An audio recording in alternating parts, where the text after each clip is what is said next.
వృందావనం గుండెల్లో ఒక ప్రేమకథ వికసించింది.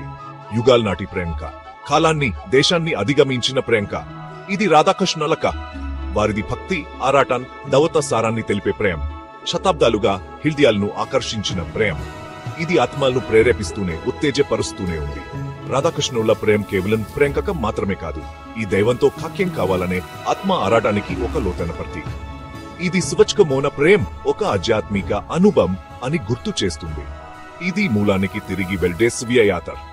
What's up, guys? Ready to join the coolest community on YouTube? Welcome to Yashu's Workspace. Here, you'll find the best tips, tricks, and hacks to level up your game. Don't miss out on exclusive content, early access, and a vibrant community just like you. So, what are you waiting for? Smash that subscribe button now and join the fun. Hit the bell icon to never miss an update. Cheers! పచ్చని చెట్లు, ప్రవహించే నదులతో నిండిన వృందావనాన్ని బహరించుకోండి. ప్రకృతి అందాల మధ్య రాధాకృష్ణులు మొదటిసారి కలుసుకున్నారు. అది వీటి నిర్ణయించిన క్షణం. చిలిపి చిరునవ్వు, చేతిలో వేణువుతో ఉన్న చిన్న కృష్ణుడు రాత్ అందానికి వెంటనే ఆకర్షితుడియాడు. ఆమె కళ్ళు తెలివితేటతో మెరిసిపోయాయి, మరియు ఆమె నవ్వు గంటల మూతలా ఉంది. రాత్ కూడా కృష్ణుడి ఆకర్షణకు లోనైంది. అతని ఉనికి ఆమె హృదయాన్ని తెలియని ఆనందంతో నింపింది. వారి అనుబంధం తక్షణం విద్యుత్తు లాంటిది. వారు జన్మల నుండి ఒకరినొకరు తెలుసుకున్నట్లుగా ఉంది. ఆ క్షణంలో గుసగుసలాడే చెట్లు, సువాసన పూల మధ్య ఒక ప్రేమకథమైన ఇతిహాసాలకు సంబంధించిన ప్రేమకథ. రాధాకృష్ణులు కేవలం ప్రేమికులు మాత్రమే కాదు, వారు దివ్యస్థితి, పురుష శక్తులను సూచిస్తారు. వారు ఒకే మొత్తంలోని రెండు భాగాలు. వారి ప్రేమకథ దైవంతో ఐక్యం కావాలనే ఆత్మ ఆరాటానికి చిహ్నం. రాత్ భక్తురాలని, దైవాన్ని చూడాలని ఆరాటపడే అన్వేషకురాలని సూచిస్తుంది. చిలిపి కాని లోతన్ దేవుడైన కృష్ణుడు దైవాన్ని సూచిస్తాడు. వారి ప్రేమకథ జికానోదీన్ వైపు ఆత్మ ప్రయాణానికి ఒక రూపకం. వారి ప్రేమ సామాజిక నిబంధనలకు లేదా శారీరక పరిమితులకు కట్టుబడి ఉండదు. ఇది ఆధ్యాత్మిక స్థాయిలో ఉన్న ప్రేమ. ఇది భౌతిక ప్రపంచం యొక్క సరిహద్దులను అధిగమించే ప్రేమ. ఇది భక్తి మరియు లొంగుబాటు శక్తికి నిదర్శనం. నాల్గవ విభాగం, విశ్వనృత్యం, రాసలీల మరియు దాని ప్రాముఖ్యత. రాధాకృష్ణుల విశ్వనృత్యమైన రాసలీల వారిపై ప్రేమకెక్కలో కేంద్ర ఇతివృత్తం. రాసలీల అనేది కృష్ణుడు మరియు రాత్ మధ్య ఉన్న దైవ ప్రేమను ప్రతిబింబిస్తుంది. ఇది కేవలం ఒక నృత్యం మాత్రమే కాదు, ఇది వారి ప్రేమకథలోని ప్రతిభావాన్ని, ప్రతి అనుభూతిని ప్రతిబింబిస్తుంది. ఇది కేవలం నృత్యం మాత్రమే కాదు, వ్యక్తిగత ఆత్మతో దేశమంతానికి ఒక రూపం.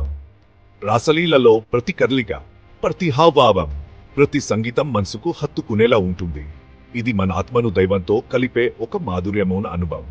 చంద్రకాంతి రాత్రి సమీపంలో ప్రవహించే యమునా నదిని వ్యూహించుకోండి. ఆ నదీ తీరంలో కృష్ణుడు మరియు రాధ నృత్యం చేస్తూ ఉంటారు. ఆ దృశ్యం మనసుకు ఎంతో ఆహ్లాదకరంగా ఉంటుంది. కృష్ణుడు తన వెనువును వాయించాడు. దాని శ్రావ్యత గాల్లో మాయాజాలాన్నేస్తుంది. ఆ వెనువు ధ్వనితో రాత్ మరియు గోపికలు కృష్ణుడి వైపు ఆకర్షితులవుతారు. అతని సంగీతం మరియు ఆకర్షణకు లోనైన రాత్ మరియు గోపికలు దివ్యానంద నృత్యంలో అతనితో చేరతారు. ఈ నృత్యం కేవలం భౌతికంగా కాకుండా ఆధ్యాత్మికంగా కూడా ఎంతో ప్రాముఖ్యత కలిగి ఉంటుంది. రాసలీల దైవంతో కత్యం అయ్యే ఆనందాన్ని సూచిస్తుంది. ఈ నృత్యం ద్వారా మనం దైవంతో కలిసిపోవడం, దైవ ప్రేమను అనుభవించడం సాధ్యమవుతుంది. ప్రతి గోపిక కృష్ణుడితో ఒక ప్రత్యేకమైన మరియు వ్యక్తిగత అనుబంధాన్ని అనుభవిస్తుంది. అయినప్పటికీ అతను వారందరితో నాట్యం చేస్తాడు. ఈ అనుబంధం కేవలం భక్తికంగా కాకుండా ఆధ్యాత్మికంగా కూడా ఎంతో ప్రాముఖ్యత కలిగి ఉంటుంది. ఇది నిజమైన భక్తితో దానిని కోరుకునే వారందరికీ అందుబాటులో ఉన్న దైవ సర్వవ్యాప్త ప్రేమను సూచిస్తుంది. రాసలీల ద్వారా మనం దైవ ప్రేమను అనుభవించవచ్చు, దైవంతో మన ఆత్మను కలిపి ఆనందాన్ని పొందవచ్చు. తోదో విభాగం, ప్రేమలో పాయాలు, భక్తి మరియు బేషరతు ప్రేమ. రాధ్ మరియు కృష్ణుడి ప్రేమకథ మనకు భక్తి మరియు బేషరతు ప్రేమ యొక్క గొప్పతనాన్ని తెలియజేస్తుంది. కృష్ణుడిపై రాధ్ ప్రేమ నిజమైన భక్తి గురించి మనకు నేర్పుతుంది. ఆమె అతని కోసం ఆరాటపడుతుంది, అతనికి లొంగిపోతుంది మరియు అతని బేషరతుగా ప్రేమిస్తుంది. ఆమె ప్రేమ స్వరపూరితం కాదు, నిస్వార్థమైనది. రాధ్ తన ప్రేమను కృష్ణుడికి అంకితం చేస్తుంది, అతని కోసం తన జీవితాన్ని అర్పిస్తుంది. ఈ ప్రేమలో ఆమె తనను తాను పూర్తిగా మరిచిపోతుంది, కేవలం కృష్ణుడి ఆనందం కోసం మాత్రమే జీవిస్తుంది. మన స్వంత జీవితాల్లో అదే లోతు భక్తిని పెంపొందించుకోవడానికి ఇది మనల్ని ప్రేరేపిస్తుంది. కృష్ణుడి రాత్ ప్రేమ మానవారిపై దైవ ప్రేమను ప్రతిబింబిస్తుంది. ఈ ప్రేమ కక్క మనకు భక్తి యొక్క శక్తిని మరియు దైవ ప్రేమ యొక్క గొప్పతనాన్ని తెలియజేస్తుంది. రాత్ మరియు కృష్ణుడి ప్రేమ కథ మనకు ప్రేమలో ఉన్న నిజమైన అర్థాన్ని తెలియజేస్తుంది. ఇది సర్వవ్యాప్తమైన, క్షమించే మరియు శాశ్వతంగా ఉండే ప్రేమ. కృష్ణుడు రాత్ను క్షమించడం ద్వారా మనకు ప్రేమలో క్షమించే శక్తిని తెలియజేస్తారు. ఈ ప్రేమ శాశ్వతంగా ఉంటుంది, ఎప్పటికీ మారదు. భక్తి మరియు లొంగుబాటులో పాతుకుపోయినప్పుడు ప్రేమ యొక్క పరివర్తన శక్తి గురించి వారి ప్రేమ కక్క మనకు నేర్పుతుంది. రాత్ మరియు కృష్ణుడి ప్రేమ మనకు ప్రేమలో ఉన్న మార్పు శక్తిని తెలియజేస్తుంది. భక్తి మరియు లొంగుబాటు ద్వారా మనం ప్రేమలో ఉన్న నిజమైన శక్తిని అనుభవించవచ్చు. అదే లోతు భావన, అవగాహన మరియు కరుణతో మన స్వంత సంబంధాలు చేరుకోవడానికి వారి ప్రేమ కక్క మనల్ని ప్రోత్సహిస్తుంది. రాత్ మరియు కృష్ణుడి ప్రేమ మనకు అవగాహన మరియు కరుతో మన సంబంధాలను ఎలా మెరుగుపరచాలో నేర్పుతుంది. ఇది మనల్ని ఉపరితలం దాటి వెళ్లి స్వచ్ఛమైన రూపంలో ప్రేమ యొక్క నిజమైన సారాన్ని స్వీకరించడానికి సవాలు చేస్తుంది. రాత్ మరియు కృష్ణు ప్రేమ మనకు ప్రేమలో ఉన్న నిజమైన సారాన్ని తెలియజేస్తుంది. ఈ ప్రేమ మనకు స్వచ్ఛమైన రూపంలో ప్రేమను ఎలా స్వీకరించాలో నేర్పుతుంది. ఆరో విభాగం విడిపోవడం మరియు శాశ్వతత అతీతమైన ప్రేమ. రాధాకృష్ణుల కథ దాని చేదు తీపి క్షణాలు లేకుండా కాదు, వారి ప్రేమ విడిపోవడం ద్వారా పరీక్షించబడుతుంది. అయినప్పటికీ ఈ విడిపోవడం వారి బంధాన్ని మరింత లోతుగా చేస్తుంది. ఇది వారి అనుబంధం యొక్క శాశ్వత స్వభావాన్ని హైలైట్ చేస్తుంది. కృష్ణుడు చివరికి రాజుగా తన విధులను నెరవేర్చుతూ బృందావనాన్ని విడిచిపెట్టారు.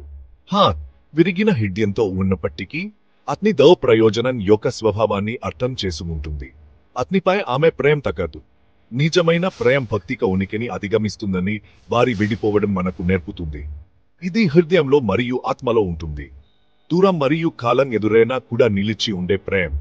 ఇది సరిహద్దులు లేని ప్రేమ. ఏడో విభాగం యుగాలకు ప్రేరణ. రాధాకృష్ణుల వారసత్వం.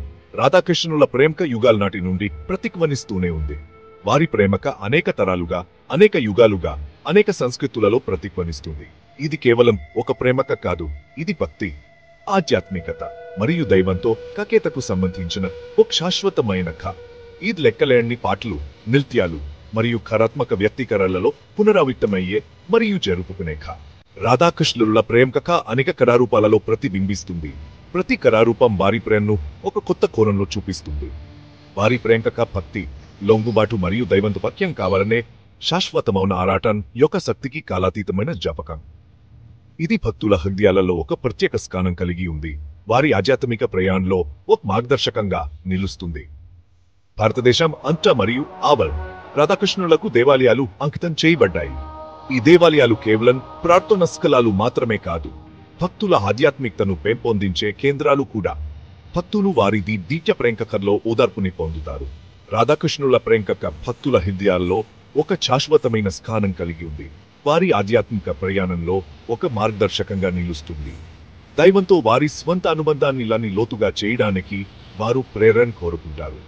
రాధాకృష్ణుల ప్రేమక భక్తుల ఆధ్యాత్మిక అనుభవాలను మరింత లోతుగా చేస్తుంది. వారి దైవంతో అనుబంధాన్ని మరింత బలపరుస్తుంది. స్వచ్ఛమైన రూపంలో ప్రేమ ఆధ్యాత్మిక మేల్కొలుపుకు ఒక మార్గం అని వారికి గుర్తు చేస్తుంది.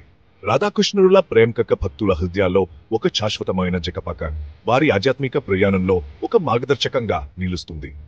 వారి ప్రేమక యొక్క శాశ్వతమైన ప్రజాదరణ దాని సార్వత్రిక ఆకర్షణ గురించి చాలా చెబుతుంది. ఇది సాంస్కృతిక, మత సరిహద్దులను అధిగమిస్తుంది. ప్రపంచవ్యాప్తంగా లక్షలాది మంది హృదయాలను తాకుతుంది. రాధాకృష్ణుల ప్రేమక అనేక సంస్కృతులలో ప్రతిధ్వనిస్తుంది. ఇది కేవలం ఒక ప్రేమక కాదు, ఇది భక్తి, ఆధ్యాత్మికత మరియు దైవంతో కకేతకు సంబంధించిన ఒక శాశ్వతమైన కథ. ఇది సాంస్కృతిక మరియు మత సరిహద్దులను అధిగమిస్తుంది. ప్రపంచవ్యాప్తంగా లక్షలాది మంది హృదయాలను తాకుతుంది. ప్రపంచవ్యాప్తంగా లక్షలాది మంది హృదయాలను తాకుతుంది. రాధాకృష్ణుల ప్రేమక భక్తుల హృదయాలలో ఒక శాశ్వతమైన స్థానం కలిగి ఉంది. వారి ఆత్మిక ప్రయాణంలో ఒక మార్గదర్శకంగా నిలుస్తుంది.